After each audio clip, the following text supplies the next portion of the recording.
Okay, everybody clap. Everybody clap.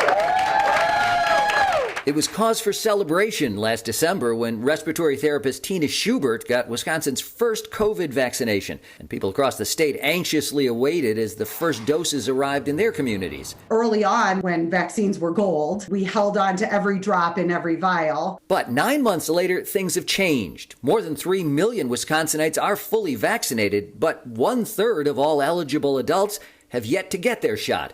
And 12 News has learned that thousands of doses a day of COVID vaccine are being thrown away.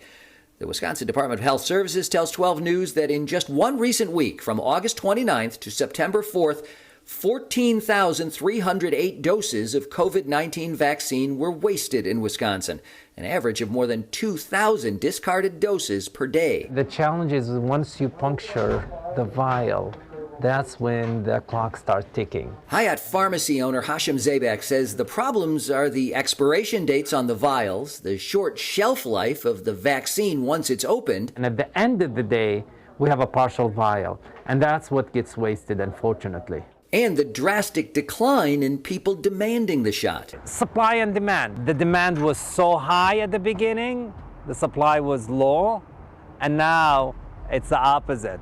Where is the flaw in the system here that's creating this excess surplus? I think that we underestimated the number of people who would choose to not be vaccinated. Dr. Jennifer Needle is a bioethicist and member of the University of Minnesota's COVID Ethics Collaborative. Do you cringe when you see vaccine being wasted in this country?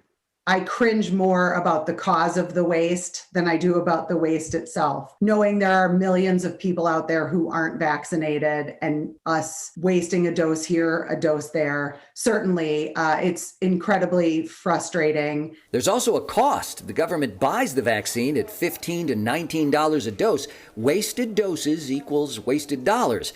The DHS says it's confident that Wisconsin vaccinators are taking every measure to leverage all possible doses, but strongly encourages them to prioritize every opportunity to vaccinate. That's the goal, even, they say, if that means opening a vial for just one person if it's needed. Don't turn anybody away, because that might be your last chance for you to get that person vaccinated. In Milwaukee, I'm Kent Wainscott, WISN 12 News. The Centers for Disease Control and Prevention says it is tracking the number of wasted vaccine doses and that a small amount of wastage is expected in any vaccination program.